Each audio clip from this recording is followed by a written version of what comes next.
Mary has both an MA and PhD in mythological studies and depth psychology from Pacifica. Her doctoral thesis was focused on creative calling and was titled The Archetypal Artist, Reimagining Artistic Creation at the Crossroads of Fate and Free Will. It will be reformatted into a book. She returned to Pacific's faculty for the Engaged Humanities program and was the acting chair in 2018. She continues also to specialize in helping individuals reach their fullest potential as creators via Telsman Creative Mentoring. Good morning, everyone. I'm Mary Antonia Wood, and together with Dr. Susan Rowland, I co-chair the Engaged Humanities and Creative Life program here at Pacifica.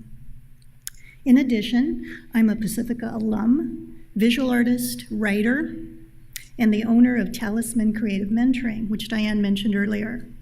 It's a consulting practice that assists individuals with reaching their creative goals while finding avenues to best share their gifts with the world. So all of these roles, professor, administrator, artist, writer, mentor, and entrepreneur, they all currently overlap in my life. And they're also just a few of the roles that I've played throughout my life. I'd venture a guess that all of us here today are playing multiple roles in our lives. So this notion of multiple roles or multiplicity, this is at the heart of what I'd like to talk about this morning. And I'd like to do that through the insights of three contemporary thinkers. All three have made some compelling observations about work, vocation, success, particularly the oftentimes limited and limiting definitions of success. So the first thinker is a woman with a very distinctive name, Faith Popcorn. Has anyone heard of Faith Popcorn? Yeah, a few yeses.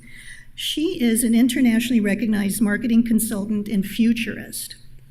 Her firm, Brain Reserve, is engaged by businesses and governments around the world in their efforts to become aware of and hopefully to successfully maneuver through important societal trends of the future, especially those trends that affect how we work. A 2016 study conducted by Popcorn and her team revealed that 33% of individuals in the US workforce worked for multiple employers, and this was 2016. By 2020, she argued, the figure would rise to be 50%. So if she's correct, in just another 2 years, half of us will be working as freelancers of one sort or another. This can be disconcerting news. But for those of us who've come up through the ranks of the arts and the humanities, it's really nothing new. We're quite accustomed to a work life that includes numerous clients, numerous ongoing projects, and the need to always be on the lookout for the next project or assignment.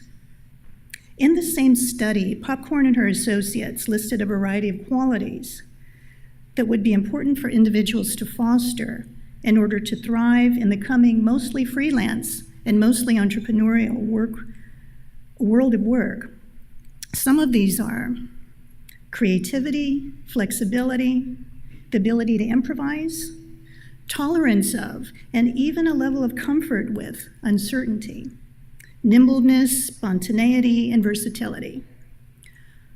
For those of us here steeped in depth psychology and mythology, in these characteristics, we begin to sense an archetypal figure, the figure of the trickster. We think of Hermes, of Coyote, and especially of Proteus, the quintessential shapeshifter. If the future demands that we play multiple roles, then the Protean sensibility will serve us well.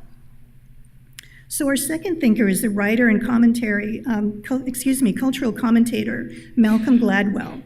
His best-selling 2008 release, Outliers, examined the topic of success by questioning our definitions of success and exploring how some people attain traditional markers of success, while others do not. One of the most frequently quoted chapters from this book concerns the proposition that it takes at least 10,000 hours of practice or work in order to master a given skill, craft, or profession.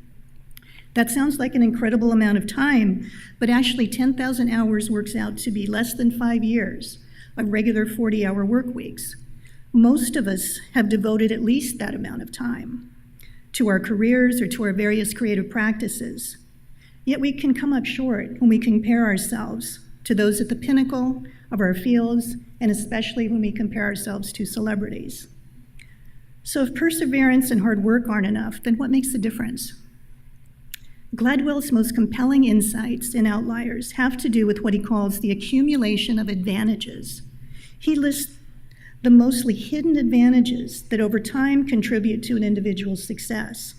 Some of these include the year a person was born, even the month in which they were born, their gender, their race, their parents' socioeconomic level, their neighborhood, including their neighbors and other early influencers, sponsors, and mentors, the schools a person attended, the cities lived in during young adulthood, who a person married or partnered with,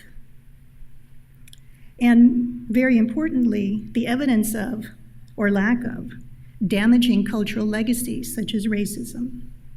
These aren't factors that we can talk about comfortably in our culture.